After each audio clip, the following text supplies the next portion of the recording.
Swayam Prabha. Digital India. Educated India.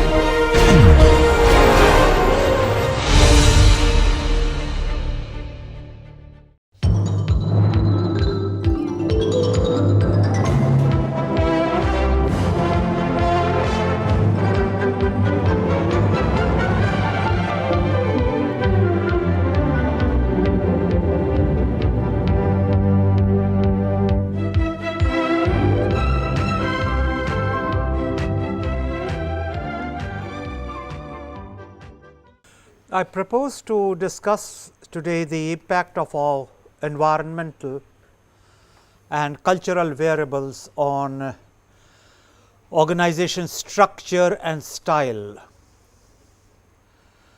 The topic itself needs some clarifications, because when I am talking of the impact of environment and cultural variables on organization structure, it is my purpose to focus on the kind of impact it makes and the kind of changes it makes, and how organization structure would respond to environment and the cultural elements. One aspect of the socio-cultural variables has been discussed in the preceding lecture. In this one, the emphasis is on environment and structure of the organization. We shall be also looking at organizational style. Now, the word style here is somewhat different from the way it is used in the fashion world or the way it is used in day to day parlance. We will be looking at the kind of choices which the organization exercises in the conduct of its business. So, that is the organization style. For example, there is a certain way in which decision making will be undertaken in IIT Delhi, yet another way say in Delhi University. It does not make one superior to the other, but the styles are different. It is rooted in the fact that the statutes are different. It is also conditioned by the fact that the rules and regulations are different, and therefore, it follows that practices will be different. For example, in Delhi University, a head of a department has a statutory status. In IIT Delhi, the head does not have a statutory status. He holds headship on behalf of the director. Therefore, the responsibility of the department is really with the director, on whose behalf the head works. Now, again, these are different styles. In the context of IIT, since it is an institute, the style will be consistent with the functioning of an institute. Delhi University is a multi-faculty entity with a lot of affiliated units. There are several colleges which are run by trusts, and there is a certain funding pattern from the UGC and from what comes from the trust. Yet a degree will be on behalf of a university, and I do not want to get into too many nitty-gritties of that, but all that I am seeking to convey to you is the style of decision making in the two entities will be different, rooted in the causative factors which I just now mentioned. So, through this discourse on impact of environmental and cultural variables on organization structure and style, it is important that you understand the scope of the subject matter and not impart to it a layman's understanding on how it would work. The topics which I will be covering are the following: the external environment, which I have divided into two tiers, the first tier and the second tier. The first tier, that is the outer layer of the environment, will be taken up under general economy, suppliers, customers and competition. Not that these four categories are final or absolute or all inclusive, but somewhere to start the process of learning, it is important to have certain broad classifications with the general awareness that these classifications may be somewhat one of convenience to facilitate understanding, and that there is nothing sacrosanct about it. There is nothing absolute about it. In fact, it would not be even possible to claim that these are exhaustive classifications, but this is, to my way of thinking, a good point to begin the discussion. The second tier deals with political and legal forces, technology, international forces, customs, cultures, socio-cultural forces. Now, we shall go through them item for item and see what it has to do with both structure and style. The internal environment of an organization has been divided under two sets, those of the managers and those of the workers. In both cases, we will touch upon values and ethics and values. In other words, what are the values of a managerial cadre and the ethics of a managerial cadre which impact structure, and similarly the same questions will be asked on ethics, and then we shift the category to the workers and see what we have to say there. Now, generally it helps to look at organizations with a systems approach, and we have discussed that earlier on too.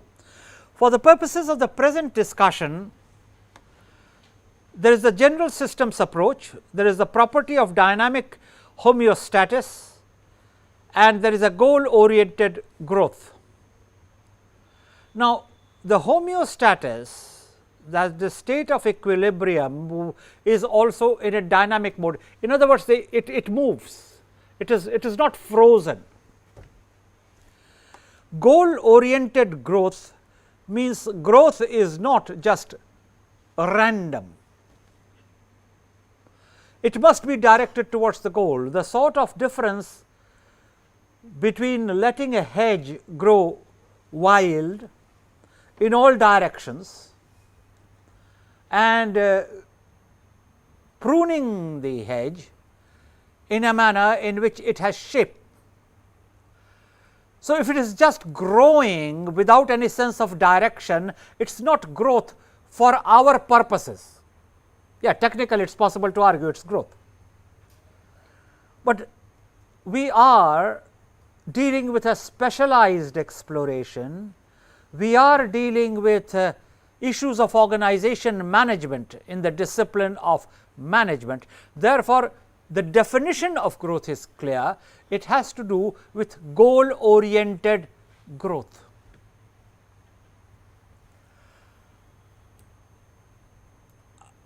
As I told you, the external environment is divided into first tier and second tier. It does not mean that it is a hierarchy.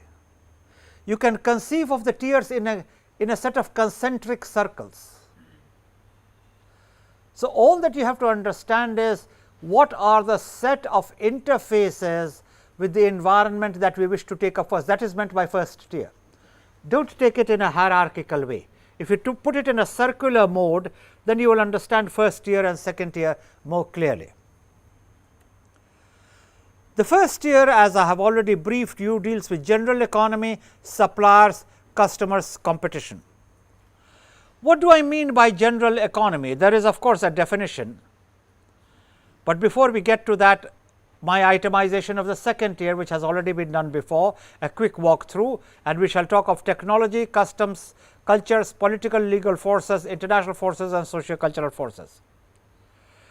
Now, what is meant by technology? And this is a very important word in organization management. We have to define technology, and technology is not just hardware, but it covers software, and more than the software, it also covers a method of doing work. There is a technology of lecture delivery, though there is no hardware of a lecture delivery. There is no software of a lecture delivery. A lecture would have a structure, the lecture would have a logic, the lecture would have a flow, the lecture must have clarity. Put that all together, and that is the technology of the lecture method. So, we are using the word technology in a very wide sense. There is a correlation between technology and structure. The type of organizational forms which grow are determined very largely by the technological variable, and of course, there is an interaction of technology and culture. Before we get into that, let me explain to you the key words, as I was referring to a little while ago, on what is meant by general economy. You know, it is easy to go philosophical when you do not understand something, just as it is easy to go philosophical when you have a deep rooted understanding of something. So, that it is easy to go philosophical when you know plenty and when you know nothing. Trouble begins when somebody who knows plenty has to take on somebody who knows nothing, because then begins the puerile discussion. You know what actually happens is. You have no idea what happens, but then you must talk for the sake of talking, and if you are conditioned to finding logic for the indefensible, then of course, you are invincible. Remember what I said, if you are adept at finding logic for the indefensible, then you are invincible, then you can't be defeated, because you have nothing to say. So, what do you lose anyhow? You just go on arguing. We are not talking of that category, we are talking of a category which seeks to understand what is actually the situation, and therein you must recognize that general economy will impact the organization very much in the same way in which you can't run faster than the train you are on. You may be an Olympic sprinter, but what can you do? You run from the last bogie of the train to the engine and you run back, but you are not covering any more distance than what the train is doing. Similarly, the organization cannot function any better than what the general economy is about. It will determine the supply chain management, it will determine the nature of the throughput process, it will determine the outcomes, it will determine your distribution networks, it will impact your marketing, it will have an effect on the accounts receivable. If there is short money supply, then obviously your payments will be delayed. If your payments will be delayed, then the funds available to keep the organization going will be sluggish. If those are sluggish, then of course, no matter what kind of technology you have in terms of the actual shop floor of the organization has very little meaning, because it won't work. So, general economy does impact the organization, and the structure is shaped to cope with that kind of environment. If there is a shortage, then there will be an emphasis on the supply chain management in terms of volumes. You will need a different kind of storage system. You will require a different nature of backups. On the other hand, if your supply chain management is adequate, you will focus more on quality, then your choices will be there. And I can give you several examples, but hopefully what I have said to you so far will help you to understand the relationship of general economy with the structure and therefore the style of functioning. Who calls the shots? The suppliers determine structure and style. It is well known that once you have bought a certain type of goods or once you have brought an equipment, repeat order is not an issue, because the quality has been checked out, the prices have been checked out. Only if a time gap has passed which is larger than the normal level of confidence it would raise, then you will have to call for another tender to make sure the prices haven't fluctuated. But say if it is from 1 week to another, the chances of fluctuations are not very high. And mind you, I am not talking of the exceptions, therefore, do not think of an isolated example where prices would change even in a week. We are talking of sufficiently large volumes of which there are a pattern. We are trying to introduce you to the subject. We are not talking of the rare examples of an exception. There are several ways of getting confused. One is pretending you understand when you are not even listening. The second is pretending to know more than what you actually know. The third, of course, is keep thinking of the exceptions, therefore, you will never get the dominant pattern. The important thing is first to get the dominant pattern, then you can get into the exceptions, which is why the adage has come, the exception proves the rule. I do not want to get into that kind of a discourse here, but I do wish you to understand that the nature of your suppliers will impact both your structure and style. In fact, if it is a proprietary item that the suppliers are providing, then the task is even easier. So, if you are positioned in a sector where you need proprietary items, proprietary means the item is exclusive to a supplier, it is he has proprietary control. So, it is not as if he is facing competition. That would happen when he has the exclusive patent rights to it, which is why even today it is popularly believed that the composition of the mixture which goes into the making of a Coca-Cola is a carefully guarded secret. They do not know it. I mean, many people really doubt that, but it is a good proposition. You have almost made it a proprietary item. Why almost? It is totally a proprietary item. Then you can do what you want with your prices. And of course, the dil may want more or your mind may want more, but the fact is you are ensuring that you create whipping up a demand, and I do not want to get into the marketing techniques, because that is also environmentally determined. There is something palpably amusing about pushing a good on dil mange more. And I had the interesting experience of listening to my good friend Mike Khanna, who was the CEO of Hindustan Thompson Associates, who coined that phrase as an adaptation of an international slogan in the Indian environment. It is not an Indian slogan.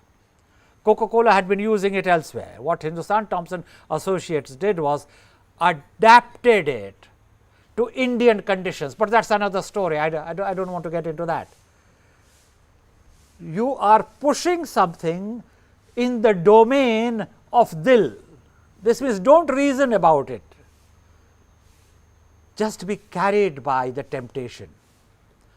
Therefore, any attempt to reason whether you should have Coca-Cola or not is something which a priori is ruled out. That is creating an environment. The proposition to get hold of is the style of the organization is to a certain extent and not exclusively impacted by the environment, be it at the supply side or be it at the marketing side. Therefore, again soon after suppliers we talk of customers. You adopt the style of the customers. If the customers are semi-idiotic, you better have a style which suits the semi-idiotic. Do not talk intellectual stuff to the semi-idiotic. You have to talk of some brand of illogic which the semi-idiotic finds very appealing. which is what explains the language of the advertisements. Hum mangta hai. Now, I will not name the product because there is no point in reflecting on any product or any company adversely, but if anybody speaks that kind of a language, that is the kind of intellectual background. Nobody who knows anything about Hindi would say mangta hai, and it worked as a slogan. So, it is a question of what is the type of customer you are dealing with, which is a figure from the environment. Then of course, competition. The competition determines what is the style you adopt, because one person says it is official, the other person says what is there about official, we are the preferred. One organization says you come to us along with banking, we offer you coffee, tea, we take care of this, we take care of that. So, the rejoinder is pure banking, nothing else. It depends what appeals to you. The long and short of it is your level of cognitive refinement will determine what appeals to you.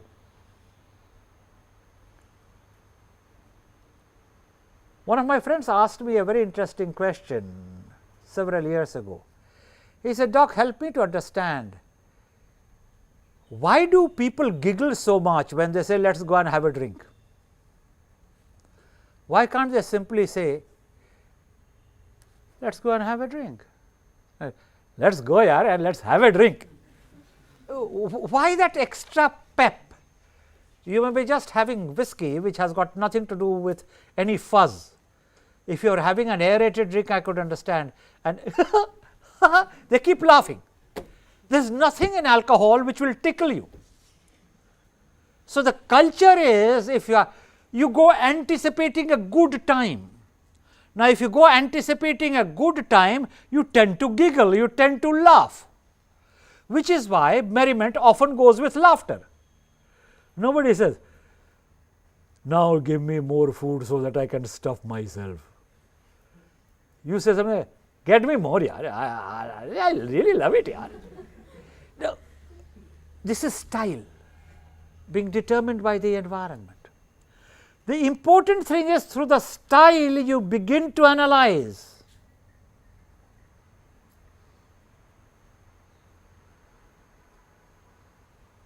Therefore, the significance of the topic, impact of environment and culture on structure and style. Remember what I have told you at every occasion possible. There must be a felt need to do something. Why must this topic be studied at all? For the simple reason that it gives you an entry into organization management from the point of view of the significance of the interfaces. Note what I am saying, from the point of view of understanding the significance of the interfaces. How do two components interact with each other? Because this is a live interaction. The impact of environment on style, the impact of environment on structure, the impact of environment on culture.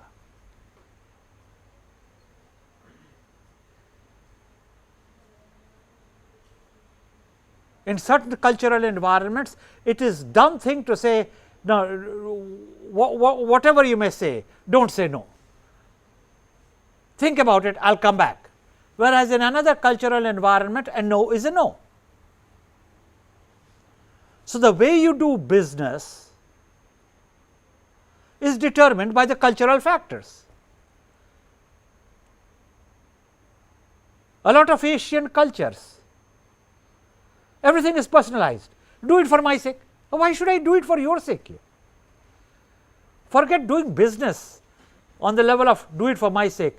Even when you eat it for my sake. I can't understand that logic. Why must I eat for your sake? I am eating in my stomach. Why should I eat it for your sake? I know you are a very good cook. I have already had 3 vadas. Why must I have 5? Do it because I am asking. Why are you asking? But it is a done thing, especially if you have cooked specially for somebody. You are supposed to force that person to eat till he says, never again will I eat at your place. And what is more, you are expected to go on appreciating it. So, periodically you will be asked, how does it taste? Nice. Just nice? No, no, brilliant. Just brilliant. Hasn't it been cooked well? Oh, it has been cooked tremendously. Just say so, na. Now, culture. You can't get away from it. And if you don't do that, you are the oddball. And the fellow doesn't even appreciate, he just ate it. So, what do you want me to do? Or better still, giving praise where it is not due. You know the food is terrible, but you keep eating and it keeps saying, delicious, absolutely, never had anything so good in my life. In another culture they won't, they would just push it away and say, change it, or I do not like it. No, how come you won't like it? You have got to like it. So, culture determines style, and while dealing with certain styles you have to find out, does this, when this person says yes, does he mean a yes? If he says no, does he mean a no? Or his no is a maybe, or his yes is a maybe.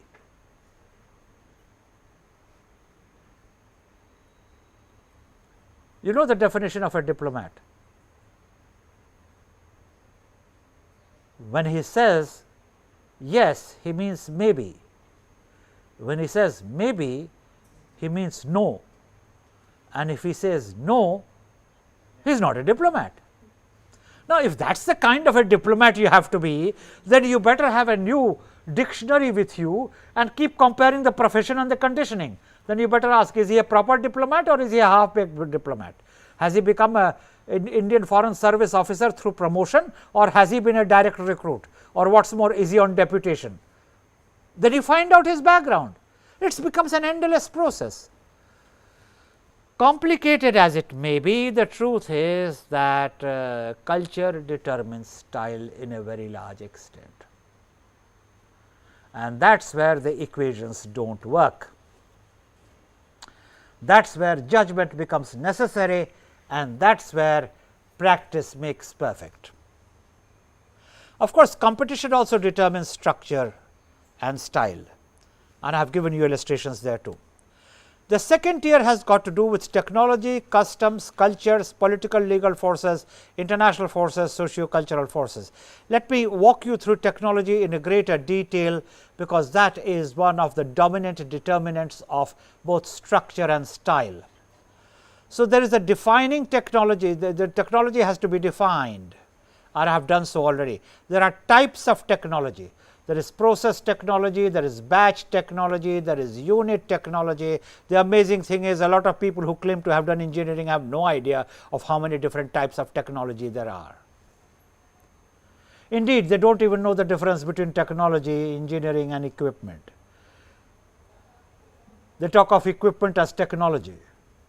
No, there is a whole world of a difference between an equipment and a technology. Just as there are important distinctions between equipment and engineering. I am not going to get into niceties there, because we do not have the time, nor is it our brief. It is my job to explain to you the impact of technology, and therefore, I thought I will mention that there are types of technology, and there is a correlation between technology and structure, and there is an interaction of technology and culture. A manager of a textile unit behaves very differently from the manager of a software unit. Just get the two simples and get them to talk. You get behind a curtain by the language they use, by the way they refer, by the way they explain themselves. You will make out who comes from a IT sector and who comes from a textile sector.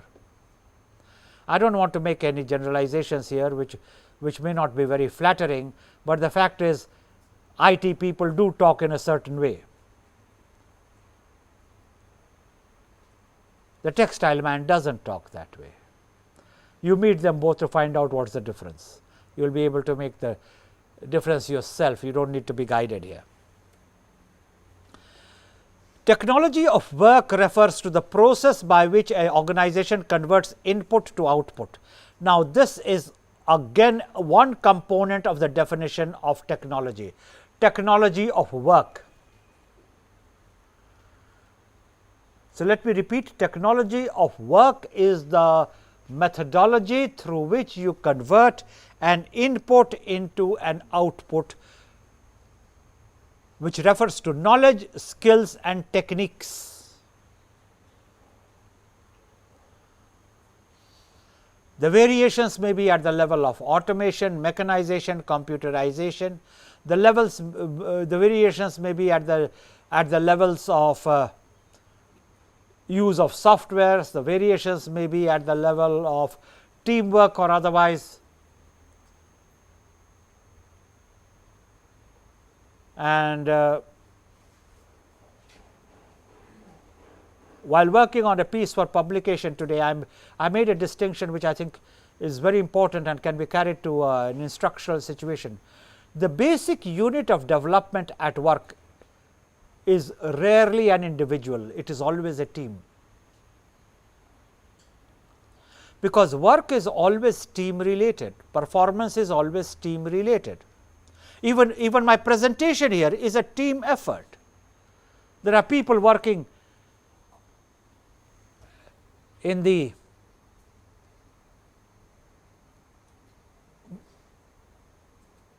control room.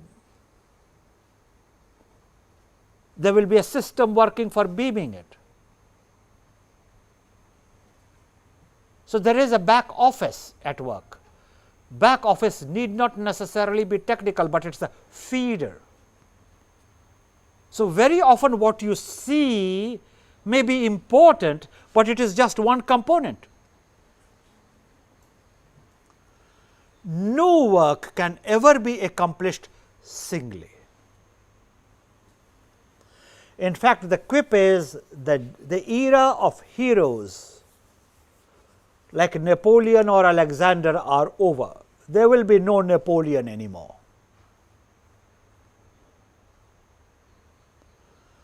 So, the basic unit of reference is the team. It is another matter that the quality of the individuals who compose the team also give character to the team. But it is another story. We have referred to it and we may be back on it depending upon the circumstances of the topic which we are talking about. But technology of work refers to the process by which an organization converts input into outputs, and that has to do with knowledge, skills and techniques. And this is where, as I said, nothing matters but capability. Anything other than capability, ladies and gentlemen, is merely a good visiting card. If you have a visiting card of certain order, it will give you a quicker appointment. You may use your religion, you may be using a caste, you may be using a parentage, you may be using the old boys network, you may be arriving in a snazzy limousine, doesn't go very far. Usually people don't even see the kind of car you are getting out of, say, the guard, and the guard is not important in the conversation. And in most organizations, you are dropped in the porch and then the car drives away. So, how does it matter whether you are arriving in a Merc or you are arriving in a Jalopy?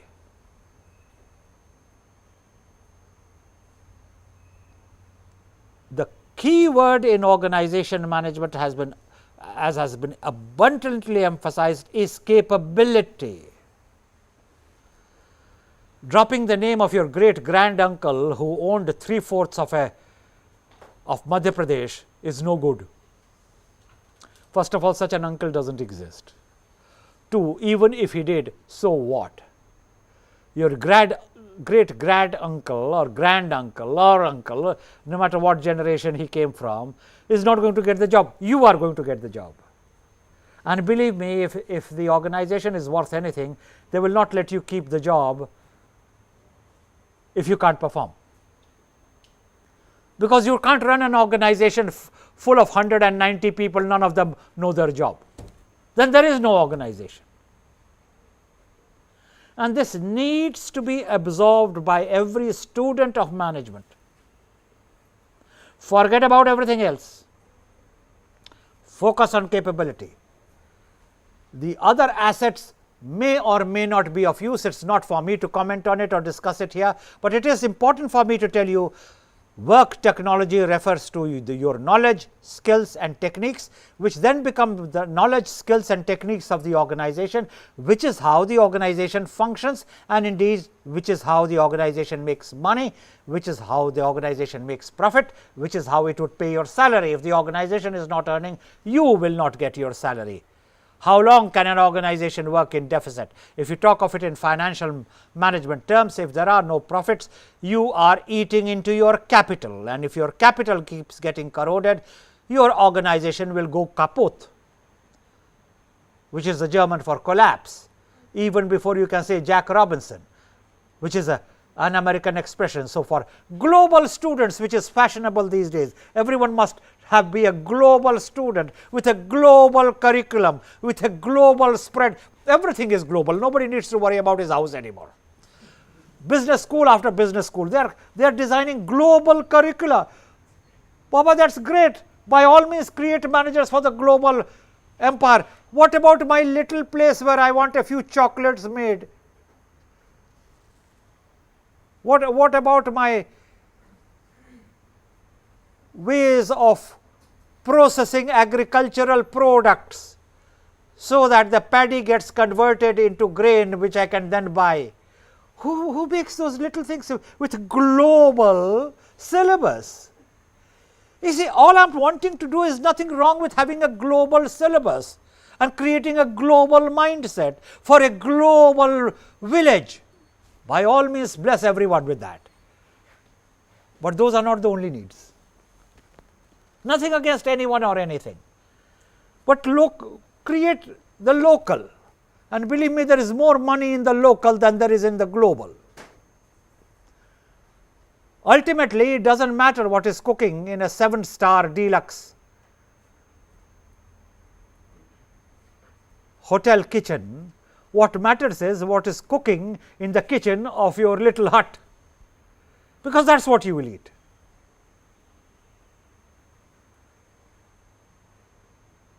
One of the major dangers for sound managerial thinking is the power of cliches. You hear a thing so often that you start believing it. The classical example is the new millennium was ushered in 1 full year before it was due. And people were sitting off islands in Pacific watching the sunrise in the east to tell their descendants what it was to see the new millennium rise. The truth was the new millennium was not even rising, it was 1 year to go, because nothing begins in the 0 year. So, how can the new millennium begin in 2000? It would begin in 2001. A very simple fact which any son of a woman would know by simple statistical techniques, carried away by a whole slogan, new millennium is here, let us come and celebrate, chance of a lifetime. So, everyone was celebrating new millennium, downing whiskies, guzzling parties, sunrises, cruises, what have you, to discover new millennium was not born at all. That is the power of slogan mongering. It creates monkeys of all rational thinking, because it is so much around you that if you did not join the chorus, you are the oddball.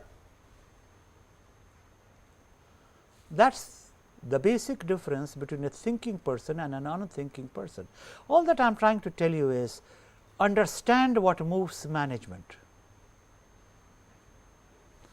Technology must be developed in conjunction with resources needed for capturing and retaining the customer. Therefore, it is not a question of whether you are high tech, medium tech, low tech, non tech. There are a lot of phrases about technology which I do not understand. Maybe it is my own illiteracy. There is this appropriate technology and rural development. I just do not understand that expression. What is appropriate technology? My belief is any technology which survives is appropriate. How come only with rural development you want appropriate technology? Can you fly a spacecraft with inappropriate technology? Again, the power of words. Everyone uses it, so it gets legitimized. For villages and rural development, you need appropriate technology. Then pray somebody, please educate me what kind of technology you need to have to push a rocket beyond the stratosphere. Inappropriate technology. And I could give you plenty of examples where words which we use are such stirring examples of our inability to think.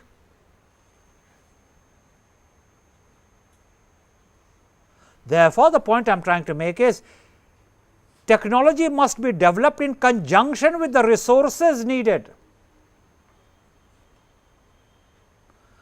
There is nothing grand about high tech. Everyone wants to go high tech. I do not understand why. I would much remain low tech. The newspapers today had it, if you care to go through it, that there are jams so large around Beijing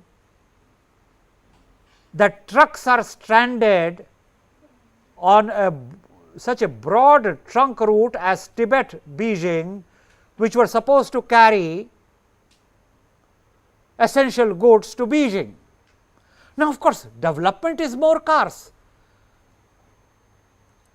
Somebody told me you are putting 5,000 cars on the streets of Delhi every day. Now, where do you drive it to?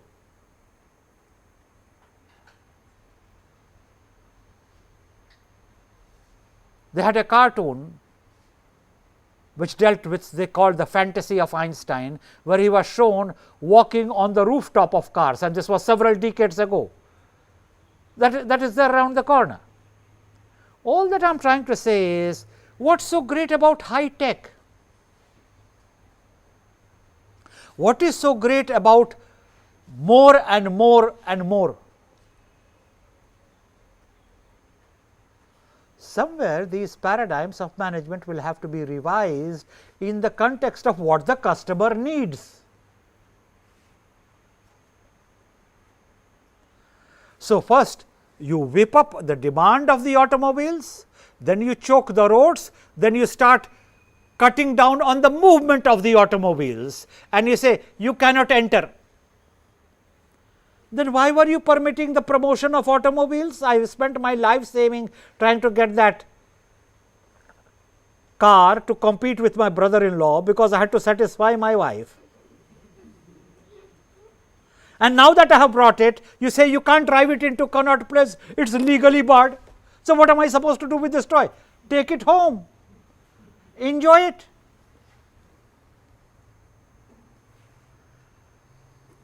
Ultimately, technology has to be developed with reference to the user profile.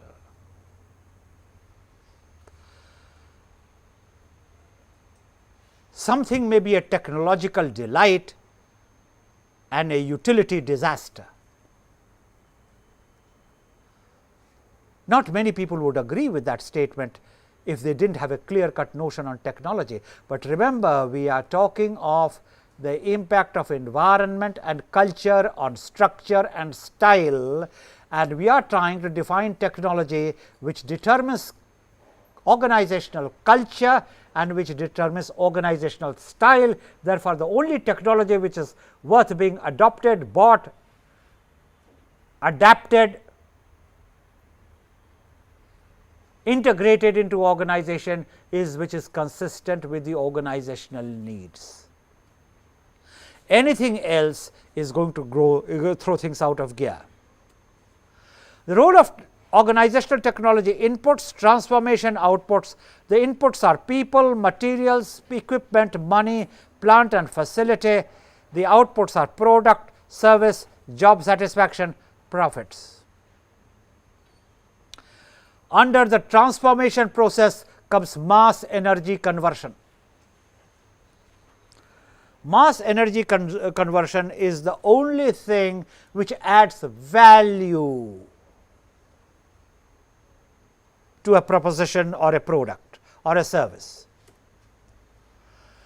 There are different types of technology, and of course, I shall refer to a host of Western authors, because they are the serious ones worth referring to in popular perception, and no discourse of this type would ever be considered complete without reference to several Western authors and at least find out what they have got to say. One day it will be useful also to find out what is the anti version and what did the people who did not come from the Western background have to say. For example, if ultimately the sources of energy run short, which they will one day, and if there is so much pollution that your lungs are affected and your breathing is affected.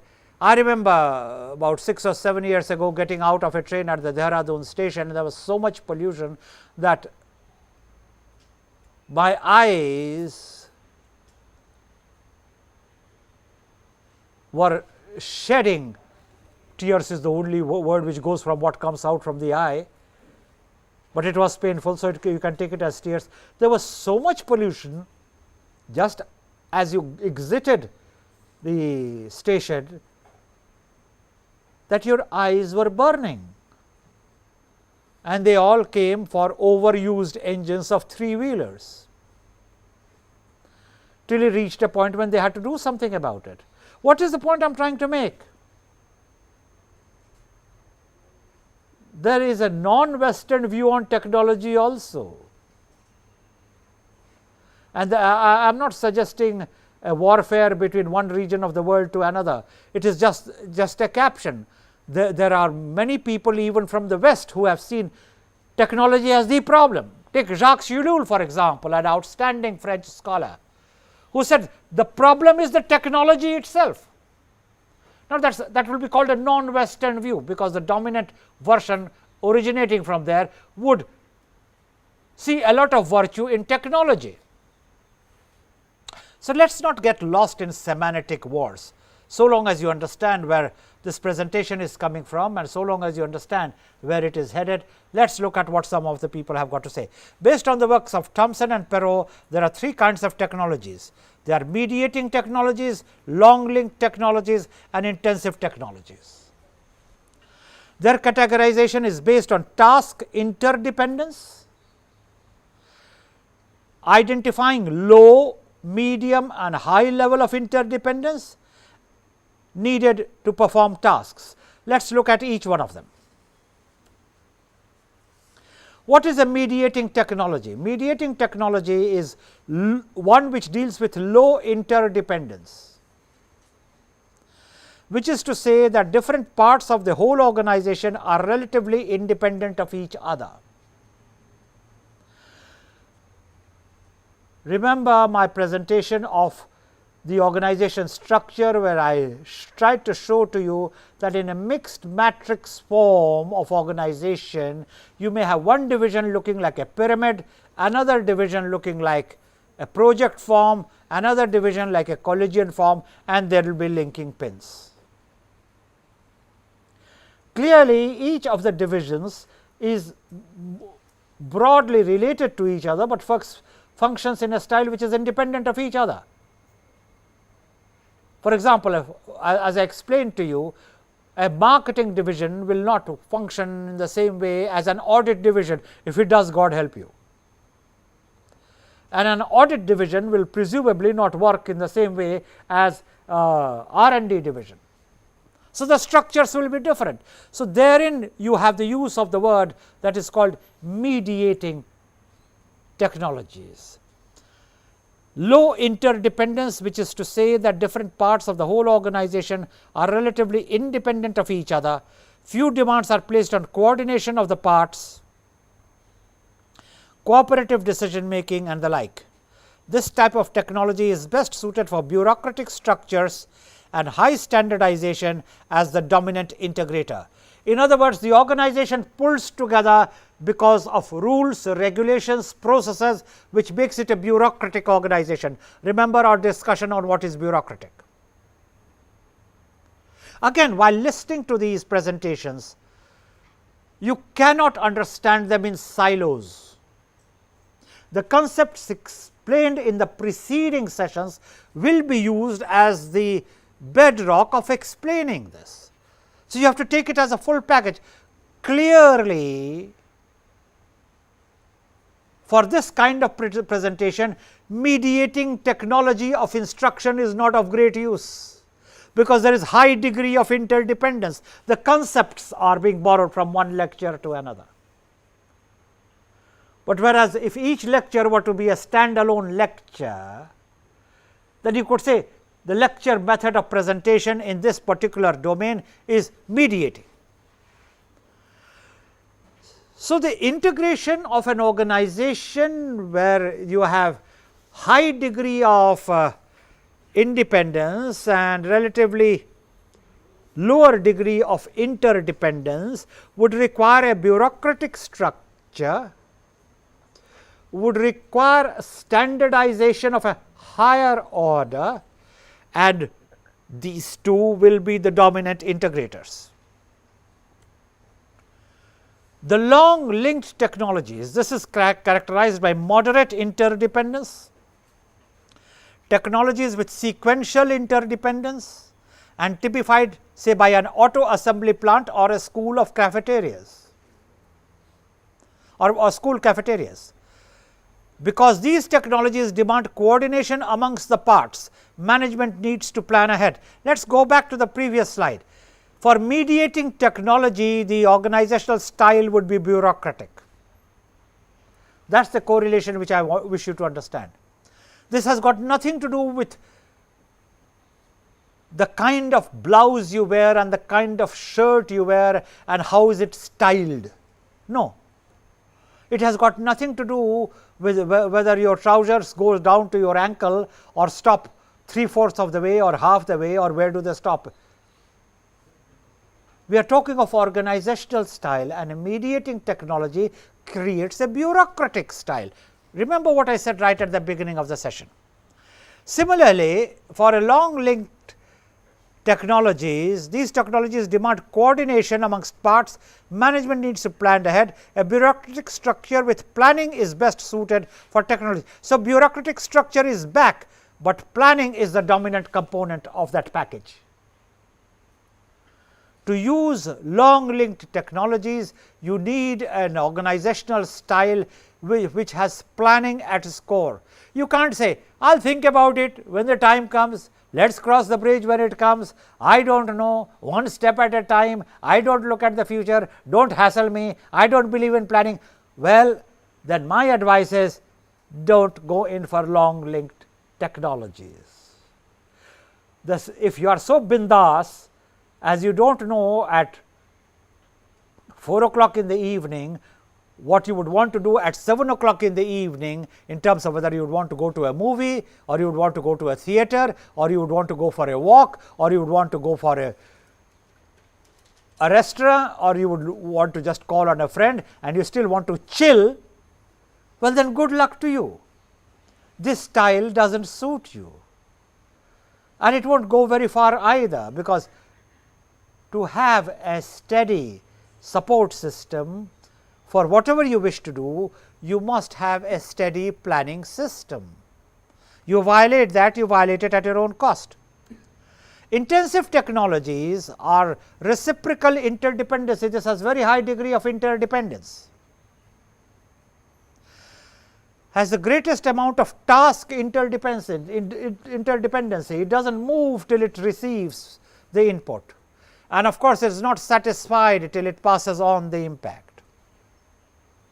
It makes the greatest demand on managerial decision making of communication and control. Therefore, the style will be of communication and control, keep everyone in the loop.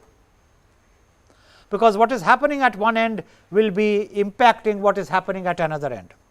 Examples of organization using this kind of technology includes construction firms, mental health clinics, hospitals and more. The technology which the anesthesiologist or the anesthetist uses is central to the kind of technology which the surgeon is going to use, and there is total interdependency. If the anesthetist is not at work in a correct sense, the operation itself will be a disaster. Therefore, you need high degree of coordination. Unlike what I was trying to explain in mediating technologies, where you could work in fairly isolated silos and yet the work will go on. So, in a mediating technology, the style is bureaucratic. In a intensive technology, the style is of coordination. I shall pick up the presentation with Thompson's classification by task interdependence in a while.